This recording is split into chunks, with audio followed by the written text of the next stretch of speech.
This video will show how to solve multiplication and division equations. And what that means is, how are you going to solve for x or the unknown variable? In this case, we have a multiplication equation, and that is 3 times x equals 210. So what you want to find is the value for x. And how you do that is by isolating the variable x. We want to get 3 away from there. We want to get 3 out of the left side of the equation and somehow balance it out by putting it on the right side of the equation. Now how you do that is you use the inverse operation of what is indicated here. We have 3 times x happening, so therefore we want to divide this side by 3. And division, as we know, is the inverse operation of multiplication. So if I divide this side by 3, I have to be fair, balance out the equation, and divide this side of the equation by 3. But let's see what this is going to do for the equation. On this side, on the left side, if I divide 3 by 3, that actually is going to give me a 1. 3 divided by 3 is 1 here, 3 divided by 3 here is 1, and so therefore we just have plain old 1x on the left side of the equation. And some of you like, when you're first starting algebra, you like to see that 1 in front of the x to really understand what that means.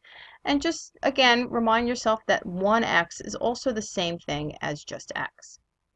So now if I take 210 and divide it by 3, I could do the division here, and then if some of you are still rusty on your division, you can go off to the side and do it on your scrap paper. 3 goes into 210. Well, we're going to say 3 goes into 21 7 times, because we know 3 times 7 is 21. And if you do that long division, we know we have no remainders. Bring the 0 down, but you have to fill in that spot for the 0, so we're going to fill that in with the remaining 0. And you can also do that here. We'll see. So we've solved the multiplication equation by saying that x is equal to 70. You could also show the cleaner version, clean that up from the 1, x equals 70. Check your work. Not quite sure if you did it correctly. You can always just do the, okay, let's do the 3 times, I'm sorry, not the 3 times 21. It's the 3 times 7, obviously. You want to 70, you want to plug in the 70 where the x is, and you want to say 3 times 70. Well, is that really 210? And yes, if you do that math, you will see it is really 210. And so you've balanced out your equation, and it does check out. Okay, so I have another multiplication equation problem here where I have to solve for the unknown variable y, but I'm using fractions. And I know some of you get kind of scared when you see those fractions, but don't be afraid. You know how to multiply fractions and you know how to divide fractions. So it's nothing too difficult. It just looks kind of funny without our operation signs and the variable there. But again, I want to isolate the variable y. I want to get that all by itself.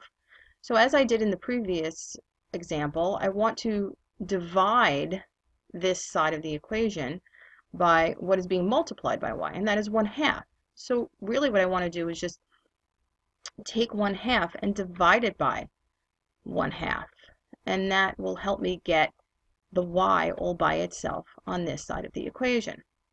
Now, as all things in equations, balancing them out, whatever you do to one side, you do have to do it to the other. So we're going to divide both sides of the equation by 1/2. Now, remembering on how to divide fractions, you know that you really should use that KFC method.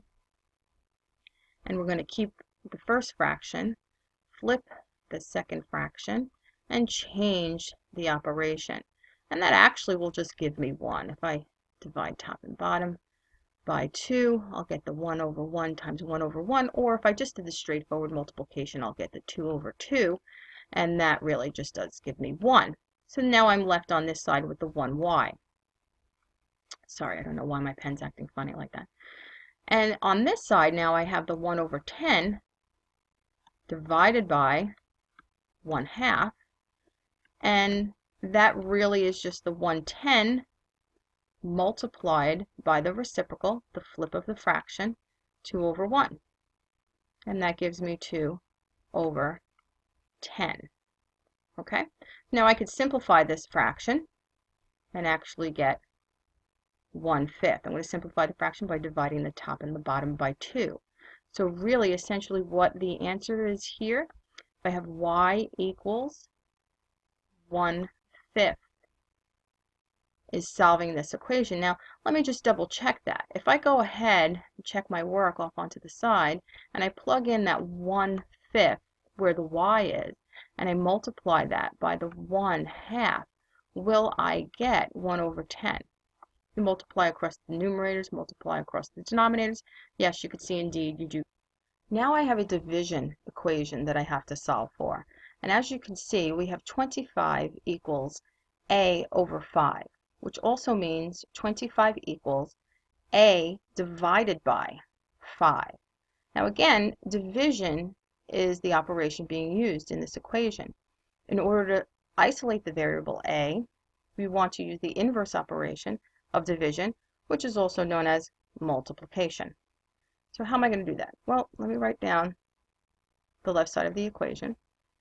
And let me show you really, this is a divided by 5, which can also be written as a divided by 5, right? So the inverse operation of that is multiplication, so I really just want to multiply by 5. And if I multiply 5 on both sides, I will get my answer for a. Now, how does that work here when 5 is in the denominator? Well, really what a divided by 5 means is actually a times 1/5. You think about it this way. If I was to multiply a by 1/5, I will get a over 5. So that's really the same thing.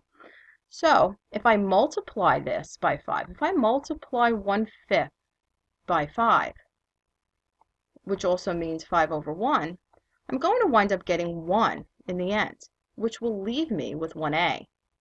So if we look at it this way, I'm going to rewrite my example over here. If I multiply both sides by 5, I'm sort of canceling the 5's out on the right side, and I'm just getting a all by itself. And then I'm just going to multiply this side by 5 to balance out the equation. So now I'm just left with a equals 25 times 5. If I go off to the side and do my scrap work, I know, I'm sorry, I'm a little messy on this one. 5 times 5 is 25, carry the 2 over. 5 times 2 is 10, plus 2 is 125. So now a equals 125. So whenever you see a variable and a number in its denominator, you have a variable and a number written as a fraction, all you really want to do is just take that denominator number and multiply both sides by that. Really, that's just a quick and easy trick.